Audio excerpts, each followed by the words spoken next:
አንድ ምድራዊ ንጉሥ በፖለቲካ ሽንፈት ከአገሩ ሲሰደድ አይተን ወይም ሰምተን እናውቃለን። ነገር ግን የሰማይና የምድር ፈጣሪ የነገሥታት ሁሉ ንጉሥ ገና በጨቅላነቱ በእናቱ እቅፍ ከገዛ ምድሩ ሲሰደድ አስበው ያውቁ ይሆን? ይህ ተራ ስደት አልነበረም። በገነት የተጀመረ የጥንት ጦርነት በምድር ላይ የተገለጠበት መድረክ እንጂ። በአንድ በኩል የንጉሠ ነገሥቱ እናት ቅድስት ድንግል ማርያምንና በጨርቅ የተጠቀለለውን አምላክ የያዘች ትንሽዬ ቅዱስ ቤተሰብ፣ በሌላ በኩል ደግሞ በምድራዊ ንጉሥ በሄሮድስ በኩል ሥጋ ለብሶ የተገለጠው የጥንቱ ጠላት ሰይጣን። ጦርነቱ ፍጡር ከፈጣሪው ጋር፣ ጨለማ ከብርሃን ጋር፣ ጥላቻ ከፍቅር ጋር ያደረገው ነበረ። ለ3 ዓመት ከመንፈቅ ለ1260 ቀናት የፈጀው ይህ የመከራ ጉዞ ከኢየሩሳሌም ከተሞች እስከ ግብፅ ምድረ በዳ ድረስ የተዘረጋው ይህ የእንግልት መንገድ እንዲሁ ከሞት ማምለጥ ብቻ አይደለም። የነቢያት ትንቢት ይፈጸም ዘንድ በጣዖት አምልኮ የረከሰችው ምድር በጌታ እግር ትቀደስ ዘንድ የሰው ልጅ የመዳን ሥራ ስር እንዲሰድ የተከፈለ መለኮታዊ ዋጋ ነበረ። በዛሬው መርሃ ግብራችንም የሰማይና የምድር ንግሥት በምድር ላይ ስደተኛ ሆና ያሳለፈችውን መራራ ጊዜ እንመረምራለን። ከረሃብና ጥሙ ከዘራፊዎችና ከጨካኝ ሰዎች የደረሰባትን መከራ፣ ከሁሉም በላይ ደግሞ ልጇን ለማዳን በልቧ ውስጥ የተሸከመችውን ስቃይ በጥልቀት እንመለከታለን። ይህ የአንድ እናትና ልጅ የስደት ታሪክ ብቻ ሳይሆን ቤተ ክርስቲያን እስከ ዓለም ፍጻሜ የምታልፍበት የመከራ መንገድ ምሳሌም ጭምር ነው። እስከ ዝግጅቶቻችን ፍጻሜ አብራችሁ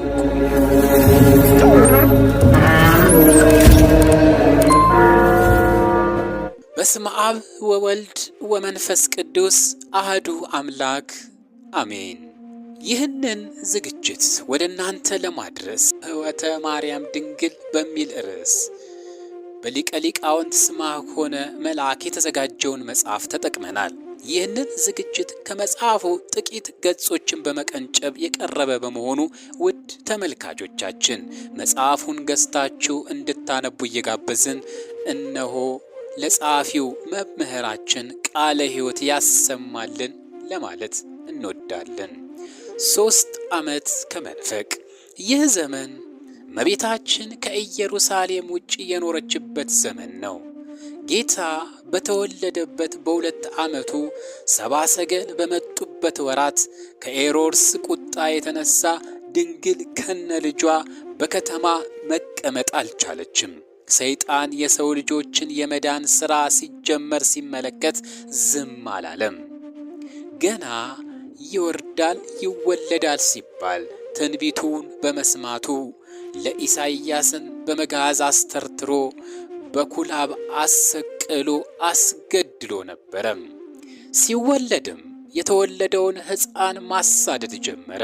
በተለይም ሊወለድ 25 ቀን ሲቀረው መልአክ የሚወለድበትን ስፍራ ቤተልሔምን ተግተው ይጠብቁ ነበርና አጋንንት በጣዖታት አድረው መመለክ ስለተሳናቸው ጣዖታቱም ወድቀው በማለቃቸው ይህንን ምልክት አድርጎ ዲያብሎስ አዳኝነቱን ጀመረ።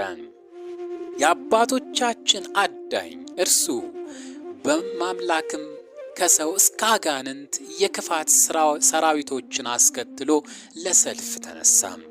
አስቀድሞ በመጽሐፍ ስለዚች ቀን የተነገረው የመጀመሪያው ትንቢታዊው ቃል በዚህ ጊዜ ተፈጸመ። በአንተና በሴቲቱ መካከል በዘርህና በዘሯም መካከል ጠላትነትን አደርጋለሁ።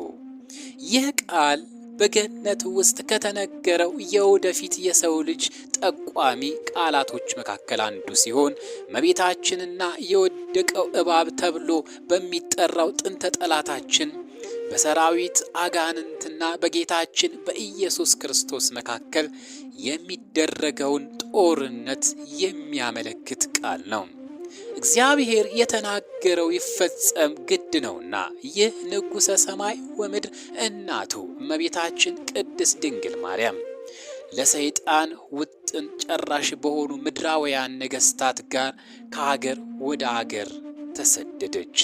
ዓለማችን እንዲህ ናት። አመፀኞች የሚገኑባት፣ እውነት የሚሰደድባት የእሪያ አይነት ልማድ ያላት ዓለም ናት። እሪያ አብሮ የሚኖረው መልኩን ላለማየት እውነተኛ መልኩ ያሳየውን ዕንቁ ረግጦ ይሰብረዋል። ችግሩ እኮ የመልኩ ክፋት እንጂ ዕንቁ ያለውን መልኩን ነበር ያሳየው። ዓለማችን በኃጢአት የበለዘ ፊቷን የሚያሳዩትን የእውነት መቅረዞችን እንደምንም ተሯሩጣ መርገጥ ትፈልጋለች። አሳዳ የዋጠቻቸው ብዙ ሲሆኑ በለመደችውም አሁንም የዋጣትን የኃጢአትን ረግረግ ሊያደርቅ የመጣውን ጌታችን ለመዋጥ አፏን ከፈተች። የተከፈተ አንደበቷን ሞት እስኪዘጋው መቃብርም እስኪያትመው ድንግል ከዘንዶ ከሄሮድስ ፊት ሸሸች። ከመካከለኛው ምስራቅ ወደ ምድር አፍሪካ ከነ ልጇ መጣች። በሁለቱ አገልጋዮቿ ከዮሴፍ ከሰሎሜ በቀር ከዘመዶቿ የተከተላት ማንም አልነበረም። አምላካችን ክርስቶስ ንጉሠ ነገሥት ስለሆነ ከሦስት ነገሥታት ግብርን ተቀበለ። ይህንን ካደረገ በኋላ ነገሥታቱ ግብራቸውን አቅርበው ሲመለሱ ሰውነቱ ፍጹም እንደሆነ ለማጠየቅ እናቱ ይዛው ተሰደደች። በምድር እልፍ እልፍ ሰራዊት የተከተላቸው 3 ነገሥታት የሰገዱለት፣ በሰማይ ስፍር ቁጥር የሌላቸው ሰራዊተ መላእክት የሚገዙለት ሲሆን እርሱ ግን ተሰደደ። እመቤታችን ከመልአከ ብስራት ከቅዱስ ገብርኤል በተረዳችው መሰረት ወደ ምድር አፍሪካ ይዛው ስትመጣ ያን ጊዜ አባቶቿ ነቢያት የተናገሩት ትንቢት ተፈጸመ። ጌታ በፈጣን ደመና ተጭኖ ወደ ግብጽ ይመጣል። ትንቢተ ኢሳይያስ ምዕራፍ 19 ቁጥር 1። የነቢያት ቃል እንዲፈጸም ብቻም ሳይሆን በዓለማችን ልዩ ልዩ ክፍላት ተሰማርተው ጣዖታት ያስመልኩ ኃጢአት ያሰሩ የነበሩ አጋንንት ሊቃነ አጋንንት ከምድር ጨርሰው እስኪሰደዱ ድረስ ጌታ ተሰደደ። እመብርሃን ድንግል በዚያ ወቅት በብዙ መንገድ ተፈተነች። የሄሮድስ ሰራዊቶች ከተማ ለከተማ እየሄዱ ጎዳናውን ይዘው ይከተሏቸው ነበርና ከዚያ ለማምለጥ ጫካ ለጫካ ይሄዱ ስለነበረ በከባድ ረሃብና በታላቅ የውሃ ጥም ተፈተኑ። የእስራኤልን መና የዓለቱን ልብ አላልቶ ውሃን የሚያጠጣውን ጌታ በጀርባዋ ይዛ ተራበች፣ ተጠማች። አባቱ አዳምንና እናቷ ሔዋንን ከዘላለማዊ የነፍስ ረሃብና ጥም የሚያድነውን ጌታ ነውና ያዘውን። ተራበች፣ ተቸገረች። ከዕለታት በአንድ ቀን እንኳን ወደ መንደር ገብተው ቁራሽ እንጀራ ጥቂትም ውሃ ሲለምኑ የሚሰጣቸውም አልነበረም። ዓለም ምን አላትና ሁሉ በእጁ የያዘውን ምን ትሰጠዋለች? ጌታ ራሱን እስኪሰጠን ድረስ የምንሰጠው አንዳች ነገር የሌለን ድሆች ነበርን። ባለጸጎች የሆንን ባለጸጋው ጌታ ራሱን የሰጠን ጊዜ ነው። ከረሃቡ ጋር አብሮ የማይረሳው ደግሞ በግብጽ ምድረ በዳ የተደረገው ጉዞ ነው። የግብጽ በረሃ በአሸዋ የተሞላ ሰውነትን የሚያሳርፍ ምንም አይነት ለምለም ነገር የሌለው አሸዋው እግርን የሚያቃጥል የፀሐዩም ግለት ነፍስን ከስጋ ለይቶ የሚጥል እሾህና አሜኬላ ያበቀለ ምድረ በዳ ነበረ።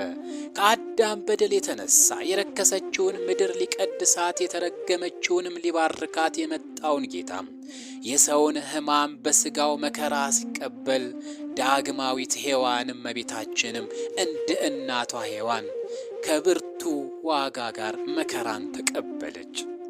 ሔዋን በሕማም በምጥ እንድትወልድ ሲፈረድባት ላለቀሰችው እንባ አምሳል የሚሆን እንባ በመውለዷ ጊዜ ይህ ሁሉ ያልደረሰባት እመቤታችን ነበረች። እሷም አነባች። 3 ዓመት ከመንፈቅ መከራው ያልተለያት ቢሆንም በተለይ 4ቱ ጸዋትወ መከራዎቿ ሁል ጊዜ ሲታወሱ ይኖራሉ። አንደኛ፣ ዮሳ በመጽሐፍ የጌታ ወንድሞች ተብለው አይሁድ ከዘረዘሩ ሰዎች አንዱ ሲሆን በማቴዎስ ወንጌል ምዕራፍ 13 ቁጥር 55 የስደቱ ታሪክ በተጀመረበት ሌሊት አብሮ ከዚህ ታሪክ ተካፋይ ነበረ። ጥቂት ከሄደ ግን ከበረከተ ስደቱ ሊካፈል የማይገባው ሰነፍ ሰው በመሆኑ ከጎዳናው ላይ ተለይቶ ቀረ። በኋላ ግን ዘመዶችን ሊያስገድል ሄሮድስ ጭፍራ ሰደደ ሲሉ ቢሰማ እግሮቹ ለበረከት ባይሆንም ለመርገብ ፈጣኖች በመሆናቸው ማንም ሳይቀድመው ለስደተኞቹ የወሬ ስንቅ ተሸክሞላቸው ሮጠ። ሲደርስ ደክመው ጥራ ስር አርፈው አገልጋዮች ሰሎሜ ሕፃኑ ኢየሱስ ክርስቶስን ስታጥበው ከወንዝ ዳር ነበር ያገኛቸው። ከመድረሱ ቸር ዋላችሁ ቸር አደላችሁ እንኳን ሳይል ይህን ሕፃን ልታስገድሉት ከዚህ ተቀምጣችኋል፣ ሄሮድስ ጭፍሮቹን በየአገሩ አሰማርቷል ሲል እመቤታችን ከሰሎሜ እጅ ሕፃኑን ተቀብላ ይህን ሁሉ መከራ የተቀበልኩት ላላድንህ ነው ወይ ብላ ምርር ብላ ለቀሰች። ሁለተኛ፣ ሁለቱ ወንበዴዎች ባገኟት ጊዜ ጥጦስና ዳክረስን ያስተባበራቸው ቃል ኪዳናቸው ውንብድና ነው። ለማንም ላይራሩ ተማምለዋል። ስራውን ከጀመሩትም ሰነባብተዋል። በጥጦስ መምህርነት በዳክረስ ተማሪነት የተጀመረው ይህ ተግባር በድሃውም በባለጸጋውም እንዲጨክኑ አድርጓቸዋል። በዚህ ወቅት ነው ድንግል ከነ ልጇ በዚህ ጫካ ያገኘቻቸው። የጠፉትን ፍለጋ የመጣውን ጌታችን ግን የራሱ የሆነው ጉዳይ ነበረው። ወደዚህ በረሃ የመጣበት ከእነዚህ ሽፍቶች አንዱ ከደጋጉ ቅዱሳን ከነ አብርሃም ከነ ይስሐቅ ከነ ያዕቆብ ቀድሞ ደመ ማኅተቡን ይዞ ገነት የሚገባ ነውና አስቀድሞ ይህን የምስራች ሊነግረው ወደዚህ መጣ። ሊቀሟቸው እየተሯሯጡ ሲመጡ ሰሎሜ አስቀድማ ልብሷን ጥላ ሸሸች። የእመቤታችን መጎናጸፊያዋንና የጌታን ሰብአ ሰገል የገበሩለትን የወርቅ ጫማና ቀሚስ ነጥቀው ወሰዱ።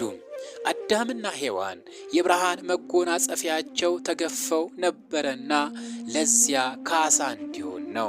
እመቤታችን እያስለቀሳት የልብሱ መነጠቅ ሳይሆን ጥቂት አረፍ ብለው ነገር መጀመራቸው ነበረ። እነርሱም የሚመክሩት የቀሙትን ልብሳቸውን ይመልሱበትን መንገድ ሲሆን እመቤታችን ደግሞ ሌባ አዩኝ አላዩኝ ብሎ ያገኘውን ዘርፎ ይሄዳል እንጂ እንዲህ የልብ ልብ ተሰምቶት ይቆማልን? ይህማ ልጄን ሊገሉት የተላኩ ሊሆን ይችላል ብላ ስለ ልጇ ዳግመኛ አምርራ ለቀሰች። በቅዱሳት እጆች የተወደደ ልጇም እንባዋም ከዓይኗ እስኪጠርግላት ድረስ በተወደደ ልጇ ደረት ላይ እንባዋን አፈሰሰች። ሶስተኛም ቤተ ኮቲባ አንዳንዱ ቤት ከሰው እስከ ሰማያዊው አምላክ የሚስተናገድበት የሰማያዊ አባት እግዚአብሔር ፍቃድ የሚፈጸምበት ማህደረ እግዚአብሔር ይሆናል። አንዳንዱ ደግሞ ሰይጣን ጥላውን ይጥልበትና በረከት አልባ ሲተኙበት የማያባባ ባልና ሚስትን የማያግባባ አስቸጋሪ ይሆናል። ቤተ ኮቲባ እንዲህ ነበረ። በወቅቱ ከነበሩት የምድር ባለጸጎች መካከል የአንዱ ቤት ሲሆን ከብዙሃን ሀብት መካከል ጥቂት ቸርነት ካልተገኘ አስቸጋሪ ነውና እመቤታችን ስመ እግዚአብሔርን ጠርታ ስትለምን የተመለከተች የቤቱ ባለቤት ልብን ከመዶሻ ይልቅ የሚሰብር ጨካኝ ቃላትን ተናገረች። የሰነፍ ሰው ንግግር እንደ አሸዋ ከባድ ነው፣ እንደ ፍላጻም ተዋጊ ነው። አንቺ ሴት ደረቅ ሴት ነሽ መሰለኝ እንጂ እንደ አንቺ ያለ መልከ መልካም ሴት ከመጋረጃ ይወጣ ነበርንም ስትላት፣ አረጋዊው ዮሴፍ ተቀብሎ ለለማኝ ቢኖር ይሰጡታል፣ ባይኖር ካለው ያድርስ ይሉታል እንጂ እንዲህ በነገር ይወጉታልንም አላት። ኮቲባ የተሰኘችው አገልጋይ ደርቡን እያናወጠች ወርዳ ዮሴፍን በጥፊ ቃታ ጌታን ከእመቤታችን ጀርባ ላይ ነጥቃ ከመሬት ቀላቀለችው። ሕፃኑ ትክን ትክን ብሎ ሲያለቅስ እመቤታችንም ጩኸትና ድንጋጤ ከበበው፣ ብርቱ ለቅሶንም አለቀሰች። አራተኛ የልጇን ጫማ በወሰዱባት ጊዜ ከነጥጦስ የተረፈውን የጌታችን ጫማ ዲያብሎስ ባስቀመጣቸው የመንገድ ምልምሎች ከመወሰድ አልዳነም። ነገሩ እንዲህ ነው። ከዕለታት አንድ ቀን ቁራሽ የልመና ስትሄድ የልጇን ልብስና ጫማ ከአንድ ዋሻ ውስጥ አስቀምጣ ነበር የሄደችው። ብትሄድም ሰይጣን እንደ ፈርዖን የሰውን ልብን አጽንቶት ምንም ቁራሽ ሳታገኝ ተመለሰች። እንኳን ቁራሽ እፍኝ ውሃ መስጠትንም ከለከሏት። ከዚህም ብትመለስም የልጇን ጫማ አጣች። ያን ጊዜ ጥቂትን ውሃን ለመንኩ አልሰጡኝም፣ የልጄን ጫማ ግን አስወሰድኩ ስትል አምርራ አለቀሰች። ቤተ ክርስቲያን በዚህ ዓለም ክርስቶስን ተሸክማ በስሙ ተጠርታ እስከ ዓለም ፍጻሜ ድረስ ስትሰደደውን መሰደድ ድንግል ጀመረችው። በዚህም በመጽሐፍት ሁሉ ስሟ ሲጠራ እመ ሰማዕታት ሞዓውያን የአሸናፊዎች ሰማዕታት እናት እየተባለች ትጠራለች። በተለይም በዘመኑ መጨረሻ ሐሳዊው መሲህ ነግሶ ቤተ ክርስቲያንን ለ42 ወራት የሚያሳድዳት መሆኑን አስቀድሞ በሄሮድስ ንግስና እመቤታችን ለ42 ወራት በመሰደዷ ተነገረን። እመቤታችን የስደቷ መከራ እያንዳንዱ ቢነገር አስገራሚና አሳዛኝ ሲሆን ከ3 ዓመት ከመንፈቅ በኋላ ግንቦት 26 ቀን ተጀምሮ ኅዳር 6 ቀን በድል ተጠናቀቀ። ብዙ ሕፃናትን የፈጀው ሄሮድስ ሐሳቡ ሳይሳካ ግብዓቱ መሬቱ ተፈጸመ። የሕፃናቱ ጩኸት የእናቶቻቸውም ለቅሶና ዋይታ እየተሰማባት ገሊላ ዛሬ ስለ ልጆቿ መጽናናትን እምቢ የምትለዋ ራሔል ሳትሆን የምታለቅስበት የንጉሥ ቤተሰቦች የለቅሶ ስፍራ ናት። በዚህ ዓለም ደስታ በፈረቃ ነውና 1262 ቀናት ያዘነችው ድንግል ደስ ይላት ዘንድ በበረሃ ሳለች መከራዬን አይቶ ይረዳኝ ዘንድ ትጸንሻለሽ ብሎ ያበሰረኝ መልአክ ወዴት ነው ስትል የነበረው መልአክ ቅዱስ ገብርኤል መጥቶ ወደ ሀገራችሁ እንዲመለሱ ነገራቸው። ጌታ ጠላቶቹን መምታት የጀመረው ከሄሮድስ ጀምሮ ነው። የመጨረሻው ዲያብሎስ ነው። እንዲህም የሚመስሉ ብዙ የመዳን ተስፋዎችን የያዘውን የግብፅ መልሳቸው ከዚህ በላይ የአበው ነቢያት ተስፋ ትንቢትም ፍጹም ያደረገው ቀን ነበረ። በትንቢታቸው ቅዱስ መጽሐፍ ከመዘገባቸው አበይትና ደቂቅ ነቢያት ቃለ ትንቢታቸው ተናግረውት እስካልተመዘገበላቸው የቃል ነቢያት ድረስ የመመለሱን ዜና ለዓለም አውጀዋል። ከነቢያት አንዱ ልጅን ከግብፅ ጠራሁት ብሎ ስለ ግብፅ ስደተኛው ክርስቶስ በባሕሪ አባቱ ዘንድ የታሰበውን ሲገልጽ፣ ሌላው ነቢይ ደግሞ አንቺ ሱላማጢስ ሆይ ተመለሺ ተመለሺ እናይሽ ዘንድ ተመለሺ ሲል ናፍቆቱን ይገልጽላታል። ከቃል ነቢያት አንዱ ስሙ ያልታወቀ ነቢይ ልጄ ናዝራዊ ይባላል ብሎ የተነገረው ሳይደርስ እንደደረሰም ሳይደረግ እንደተደረገ አድርጎ የተናገረው እንዲፈጸም ከቦታዎቹ ሁሉ ናዝሬትን መርጠው ተቀመጡን። ልብ በሉ የእመቤታችን ወደ ናዝሬት መመለስ የእኛን ወደ ገነት የመመለስ ምስጢር የያዘ በመሆኑ ነው። በነቢያቱም በናፍቆት ይጠበቅ የነበረው ይህ ደግሞ የተፈጸመው ነፍሰ ገዳዩ ንጉሥ ሄሮድስ ዓለምን ተሰናብቶ ማለቂያ ወደ ሌለበት ወደ ጨለማው ዓለም ከተዘዋወረበት በኋላ መሆኑ ነው። ከጥንት ጀምሮ በእውነት የማይቆመው ነፍሰ ገዳዩ የአባቶቻችን ከሳሽ ዲያብሎስ ከተገደለ በኋላ አማናዊው የሰው ልጆች መዳን የሚፈጸም መሆኑን አመላካች ነው። ይህንን ሁሉ ምስጢር መነጽር ሆኖ ያሳየችን ድንግል ማርያም በገሊላ አውራጃ በምትገኝ የዮሴፍ ደሳሳ ጎጆ ውስጥ ሆና እናታቸውን ያጡ የዮሴፍን ልጆች ጨምራ እናት ሆነቻቸው። እናት አጥቶ በሞት መዳፍ ውስጥ ለወደቁት ዓለም እናት እስክትሆን እናትነቷን በቤተ ዮሴፍ ጀመረች። ብዙ ጊዜ ሕፃኑ ልጇ ከሚያደርጋቸው ልዩ ልዩ ተአምራቶች የተነሳ የአካባቢው ሰዎች ስለ ልጇ ይከሷትና ይወቅሷት ነበረ። እርሱ በመስኮት ዘልቆ ወደ ቤት በሚገባው የፀሐይ ጨረር ላይ ሲራመድ ሕፃናቱ ሲመለከቱ እንደርሱ እናደርጋለን እያሉ ከመስኮት እየወደቁ አንዳንዶቹ ሲሞቱ፣ ከሞት የተረፉት ደግሞ ተሰበሩ።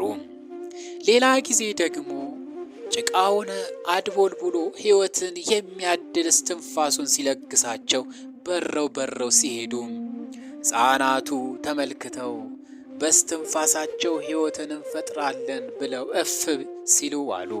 ሲመሽም ጉሮሯቸው አብጦ ልባቸው ወለቀም። ይህንን የተመለከቱ የገሊላ መንደር ነዋሪዎች በሙሉ በእመቤታችን ላይ በጠላትነት ተነሱባት። ልጅሽ ልጆቻችንን ገሏል አላት። ሁሉን ቻይ ልጇ የሞቱትን አስነስቶ በእውኑ የገደልኳችሁ እኔ ነኝን ብሎ በሕዝቡ መካከል ሙታን ምስክርነትን ይሰጡ ካደረገ በኋላ የአባቶቻችን ከሳሽ እርሱ ክርስቶስን አላቆምም ነበረ። ጌታችን ኢየሱስ ክርስቶስ ሲያድግ እንደ ሁሉ ምድራውያን ሕፃናት ነውና ለእናቱ በነገር ሁሉ ይታዘዝ ነበረ። ውሃ እንዲቀዳ ስታዘው ውሃውን በወንፊት ቀድቶ ያመጣላት ነበረ። ውሃውን ቋጥሮ በነፋስ ምሰሶ ላይ ሰቅሎ ስሙን ሰማይ ብሎ ለሚጠራው ለርሱ በወንፊት ውሃን መቅዳት ምን ይገርማል? እንጨትም ልቀም ከተባለ ለቅሞ በነፋስ ትከሻ ላይ ጭኖ እያመጣላት ለእናቱና ለዘመዶቹ ያገለግል ነበረ።